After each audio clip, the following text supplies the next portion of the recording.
talk about Jorge. Esteban is the father. Jorge and Jose are his two sons. They come from the Otavalan region of Ecuador, which is north of the equator, just north of the equator. They have the great sacred mountains of Imbabura, Cotocachi, and Mojanda around them, and also some very powerful sacred springs there. They do healings by blowing fire. Eve Bruce, this medical doctor, was trained by them, has been initiated into their circle of shaman yakchaks. And what we were doing with the blowing of fire is how they heal people. If they were healing you, they do a lot of things, but part of it would be you would be engulfed in the fireball. We were just cleansing these sacred stones that the shamans believe that everything is sacred, and we're deeply connected with all the elements. So we were combining air and fire, and we used a little water earlier with the earth, the stones here as part of the ritual. So these are the Tamayos, Esteban, Jorge, and Jose Tamayo from the Otavalan area. This is, his Spanish name is Daniel, his Shwa name is Huachapa. He's a member of the Shwa tribe deep in the Amazon rainforest. It took him about 2 weeks to get here. He lives very deep in the forest. If you've ever seen a shrunken head, it was done by his people, the Shwa. They're the only people in the world that do that. Very, very powerful shamans. They do their healing work with a sacred plant called ayahuasca. They also use a very powerful local grown tobacco. They believe in the sacredness of the plants.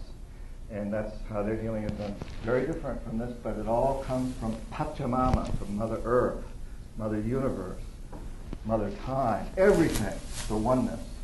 And next to Daniel, you have Maria Juana and Antonio Yamberla. They're from not too far away from where the Tamayos live. These people all speak Quechua as their native language. This man speaks Shwa. There's no relationship between Quechua and Shwa.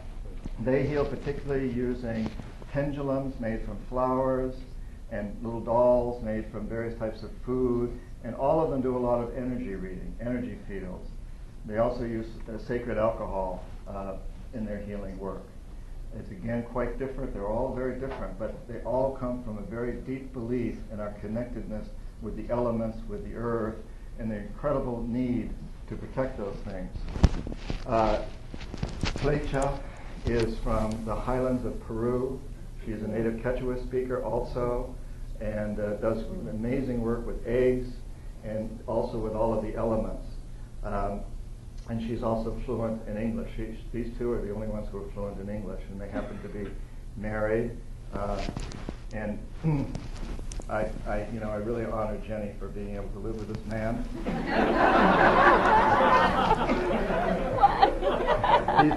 He's my blood brother. I love him dearly. We've been blood brothers for many, many, many years. And Jenny tells us we never should be together because all we do is insult each other, but it's done with great love. His name is Ipupiara, which in the language of the Uroi Wawa, where he comes from in the heart of the Brazilian Amazon, his name means freshwater dolphin. And he speaks 8 indigenous languages of the Amazon. He speaks Quechua fluently. He speaks Spanish and Portuguese and English very fluently. He's a wonderful, and he has a PhD in anthropology. So he's a wonderful person for helping translate languages, which are very difficult at times, because as I think someone mentioned earlier, Quechua is a very spiritual language and very difficult to translate into Spanish or English. The concepts are lost in the words, so to speak. All very powerful healers, a shaman from the deep Amazon, and they usually work together in doing the healings as they will be tomorrow. And here we have Elva and Alberto Tazzo. Interestingly, their name is Tazzo, but when it gets translated somehow onto passports, it comes out as Taco. So it's okay. They don't care. It's just a name, right? And they live also in Ecuador, but south of the equator, near the great mountain Cotopaxi, which is the highest active volcano in the world. It's just a few miles south of the equator, and it's covered by 150-foot thick ice cap. It's an amazing mountain. It's still an active volcano with tremendous power. Elva is absolutely a genius with healing foods. They grow all their own foods there and prepare it all at home, and it's just amazing what this woman can do with plants, especially with the plants and the grains and the preparation of foods. Alberto is a master at communicating with the elements. He particularly communicates a lot with fire, but with all of the elements. He's also an extremely eloquent man who studied Buddhism and understands a tremendous amount about worldwide philosophies, and an amazing healer who does a great deal of work with the elements, with the plants, and all the other elements. Tremendous power.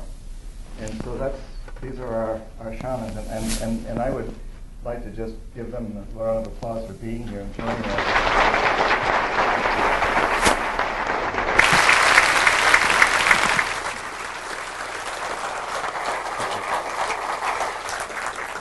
They've come a long way to be here in many respects. And now to get into talking a little bit about shamanism, I'd just like to refer to what was said earlier about this hurricane that's threatening my home right now in a very major way, and my wife and daughter have just had to evacuate. It reminds me a lot of an incident that happened to me about 10 years ago when I was in the Amazon with my publisher, who's a good friend also, and I was with Danielle's people, the Shwa, and my publisher and I had taken a hike, a 4-day hike up to some sacred waterfall, spent 3 nights up there with 2 Shwa warriors, young men. We came back. The trails in the jungle are hard to see if you don't know what you're doing. They're not really what we think of as trails. But as we approached the community where we were living, they stopped and they got down and they looked at this plant. And my publisher said, he didn't speak any of the languages out there, and he said, "What's going on?" And I said, "Well, when we went up 4 days ago, this plant was healthy. And now they see that it's sick." Now, most people wouldn't even see this plant. They wouldn't see the trail. This plant's next to the trail. I said, they're very concerned that this plant is sick because it's next to their trail. Therefore, they suspect that it's sending them a message. So that night, we went back and talked to some of the elders in the community, the Shwa community where we live, and the elders made the decision that the message was that we should never use that trail again. We had to change trails. This plant had spoken. This hurricane that's threatening my home right now, and it's truly threatening my home, is the greatest gift that Pachamama can give to us. As is El Nino, as are the fires in California, because Pachamama is telling us that we need to change. We've been living in one dream. The world is as you dream it, and what we give energy to is what is realized. We've been living in one dream, and it's time to change. We're out of balance. And all of these weather changes are related to our activity and what we do. So yes, it's easy to be all upset and say, well, let's be scared of this hurricane and sorry for our families. And of course, I'm part of one of those families. But what's more important is for us to say, what is there to learn here? What's the message? And what are we going to do about it? That's enough for now. That's tonight's lecture. We're going to want to get into the healing aspects because this is part of the medical school, and that's why most of you are here. I just wanted to make that one little comment. These yachaks, these shamans here, are all involved in personal healing, but they're much more than that. They're involved in helping people feel their oneness with all the plants, with all the elements, with all the animals, with the rocks. Everything has spirit. Everything has soul. And so that's why I wanted to tie that in. Now we'll get on to the healing aspects.